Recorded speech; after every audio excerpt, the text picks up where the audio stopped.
Good day everyone! The purpose of this video is to connect you to our local farmers to build rapport. Di ba mas kampante tayo kapag personally natin kilala ang mga farmer?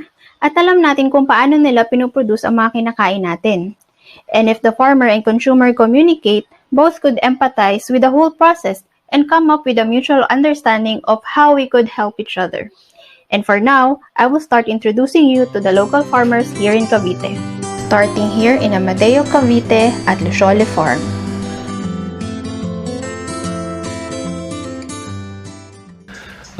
Well, it all boils down dun sa pangalan ng farm. Ang pangalan kasi ng farm nga is Lucciole or Lucciola, no?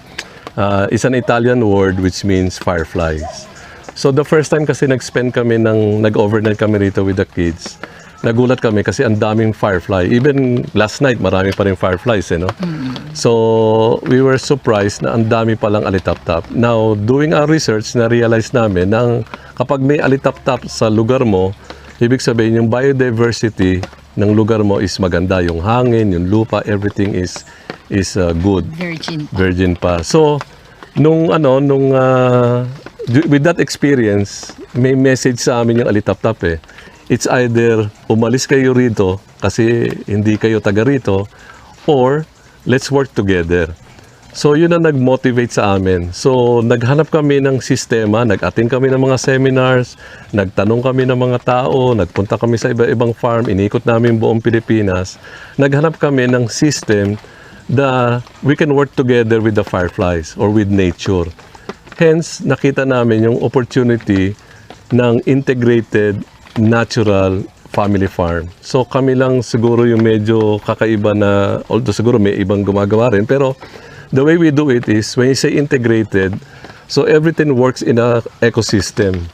So yung dumi halimbawa ng mga livestock namin, dinedecompose namin, then napupunta siya sa plot, and then of course, yung excess naman namin sa crops, yun ang pinakakain namin sa mga baboy. So ganun kaming ka-integrated. So we reduce, sabihin talagang sustainable. Okay? Hindi lang siya vertical integration, but the whole talaga. So tinitignan namin. So every time, halimbawa, bibili kami ng kabayo. Anong purpose bakit kami may kabayo? So ano ang lalabas sa kabayo? Siyempre dumi. Sige, magagamit natin yan. So wala dito sa farm na hindi siya connected with the other components of the farm. So, ganun siya.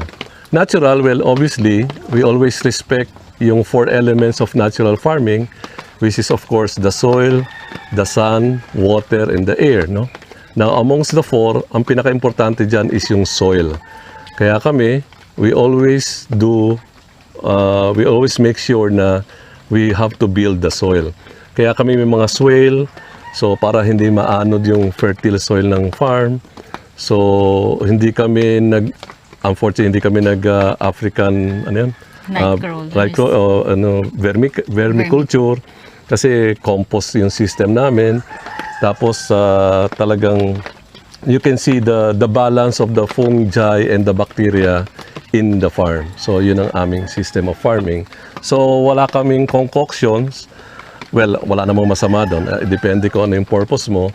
So, hindi kami gumagawa ng mga FPJ, FFJ, FAA, yung mga kalpos. Kasi nga, we make sure na we manage, halimbawa, yung peste. So, nagkakaroon kami ng companion planting, crop rotation, etc. So, sa umpisa, medyo matrabaho siya. Pero I tell you now that we are now on our almost 4th year. Wala na kaming ginagawa. Pati yung paggawa namin ng plots, patong na lang kami ng patong ng compost. So, compost, tapos tanim ulit. Then after 21, 25 days, harvest. So, gano'n na. So, napakadali. Kaya tamad farming ang tawag namin eh. Kasi tamad talaga kami mag-farming. And we would like to emphasize kasi nowadays people are talking na we should take care of the soil, di ba? Importante yung soil. But sa amin kasi, it's more we're building. So, mas nagpaparami kami ng soil instead of just feeding the soil. Kasi most of us or most of the practices ngayon is feeding the soil. But kami, we'd really emphasize we should build the soil. Saka the lesser you touch the soil, the lesser you disturb o destroy yung kanilang, yung mga microorganism doon sa soil. Basically, ang goal namin, the reason why we have this farm is to share good, clean, at saka fair na food for everybody. When you say good, dapat obviously masarap siya or tama yung pamamaraan mo ng paghahanda ng pagkain. And when you say clean, dapat siyempre malinis. So safety is very important, the way you produce or the way you harvest your products. And at the same time, dapat po fair ang pricing. So ibig sabihin, masaya kami as your farmers at saka masaya din yung aming mga customers when they buy our products. Kasi sa panahon ngayon, napakahirap din naman na with all the struggles na dinadaanan ng isang magbubukid na katulad namin, hindi kami nabibigyan ng tamang presyo or manner of payment dito sa aming mga napoproduce na mga produkto. Well, mahirap po magbukid. So, hindi ho siya ganun kadali. So, marami kami mga struggles na dinadaanan. So, halimbawa na rin ho dyan yung panahon. Katulad nito, masyadong maulan. So, napakahirap magtanim, malambot ang lupa, so mabigat ang lupa. So, marami kaming challenges kapag umuulan. So much so, kapag tag-init naman, ganun din kahirap. Kasi siyempre mahirap magtanim sa ilalim ng araw. So, sa pagkakataon na yon, ang laki rin ng hirap ng isang magbubukid na maaaring ang iba sa atin, hindi natin nakikita yon dahilan sa siyempre ang alam ng mga bata, no, o ng most of you, yung produce na galing sa farm, yung nakikita nyo lang sa supermarket, no? So hindi ho yun. So more importantly, yung local. So ngayon, we're trying to develop or to grow yung mga local produce kasi mahirap din po yung mga imported, yung mga tanim natin, no? Kasi well, sa totoo lang, ang alam natin na salad puro lettuce lang, no? Or puro mga romaine lang, yung mga ganon, no? Pero when in fact, marami rin ho kasi ng mga local produce na masasarap, no? Katulad ng yung local version ng lettuce is lagikway. yan, mga ganon, no? So, ang sarap po niya na pwede mo isahog, di ba? Sa mga ibang pagkain. Actually, yung kinakain, yung ano? Talino. Talinum, yan ganyan. So, masarap isama siya sa lutuin na may munggo. Nilaga. Nilaga.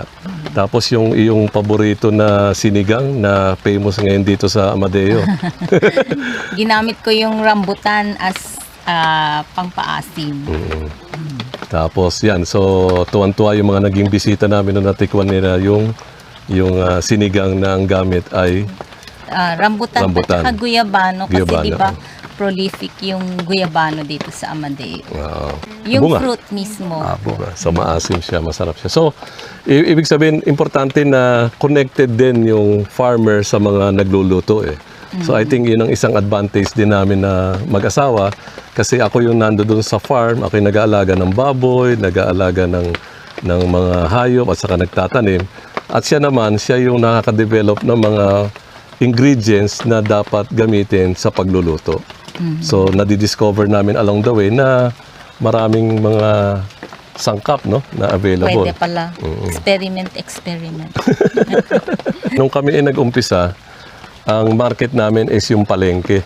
At alam naman natin na kapag ka sa palengke ka nagdala, babarating ka talaga. Kasi kalaban mo dyan yung mga galing ng Baguio eh. Yung galing ng malalayong lugar na ang kanilang sistema ng pagtatanim talagang heavy on a very conventional type. So ngayon, ang importante ho is yung market, dapat ma-establish nyo muna. So kami, katulad dito ho sa Lucciole, hindi kami nagtatanim nang wala pa kaming sigurado na market na bebentahan o ma-market. So, being a small family farm, so yun ho ang importante na dapat may market kang sigurado na nababaksakan. At saka, alam din ng market namin na yung sistema namin is very natural. So, nagpupunta sila rito, nakikita nila pati yung pinakakain namin halimbawa sa baboy na ginagawa namin lechon, nare-realize na ba, talagang ano siya, mabango, masarap. So, kakaiba ang lasa niya. So, market is very important. So, bali yung customer din namin na nagsasabi na ito yung gusto naming crops. So, yun po yung itinatanim namin. So, nag-uusap kami talaga kung ilan yung projected na kailangan nila. So, yun lang po yung tinatanim. Halimbawa, yung tanim namin mga galanggal, itong sakurab, yung Vietnamese coriander, yung basil, Thai basil, may market na yan. So, hindi na kami mahirapan mag-market. So, yun. Sa paglalechon, talagang wala kaming hinahalo na iba. Yung ano lang, salt and pepper of course, tapos yung bawang and Sakurab. yung sakurab kasi na-discover namin na pareho rin siya halos ng sibuyas pero mas aromatic siya tsaka mas malasa. So yun yung dinadagdag namin. And of course, pampabango is yung tanglad. So yun lang yung basically ingredients niya. So kumbaga masasabi natin na natural pa rin yung pagkakaluto. Hindi kami naglalagay ng toyo or anything. Bechin, nor or seasoning. yung mga artificial seasoning.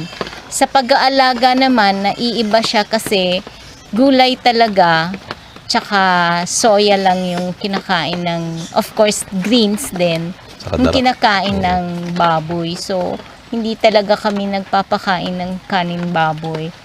Malalaman naman nila yon dahil sa amoy nung na-exude nung baboy. Siguro yun yung salient point ng pag-aalaga namin. Siguro from end to end. So the moment ipanganak yung baboy, 'di ba? Lahat 'yan natural ang system namin. Pati pagkatay namin, 'di ba? Napakalinis ng aming katay. Actually, natutuwa yung customer namin. Yung lechon namin, ultimo yung kuko, pinepedicure namin yan, pati dila niya, sinisipilyo namin yung so malinis talaga yung again, talking about clean. So it's a good product, sistema, natural, pati ingredients namin pag niluto is all natural. Tapos it's clean yung sistema at saka yung presyo namin talagang fair. So nagugulat nga yung iba naming customer pag kinumpare mo yung presyo namin with the other commercial farmers na commercial lechonero, talagang comparatively mas mura kami. So yun ang namin. Bakit naman? At tailor fit kasi at tailor fit kasi pwede siyang maanghang, pwede siyang original, pwede siyang garlicky. At pag nag-deliver kami mismo nagde-deliver, personalized. And at the same time, meron na siyang pebre o yung sauce. At saka may diniguan de Lucciole. Yun ang matindi, ang sarap. So basically, ang naiwan lang sa amin, yung kuko ng baboy at saka yung balahibo. So yung pati yung loob niya, ginagawa namin siyang diniguan. So everything goes to the customer. Tsaka hindi kami nag-accept ng yung maramihan. So talagang we see to it na kami yung personal na nagluluto. Nag-enjoy kasi kami when we do that. Thank you, Lucciole Farm. I hope marami kayong napulot na idea mula kina Tatay H at Ma'am C. Feel free to contact Lucciole Farm on their FB page and Instagram. I put the link on the description box below. Tandaan na kahit tayo ay no green thumb, sa farming, we should continuously learn, innovate, and share.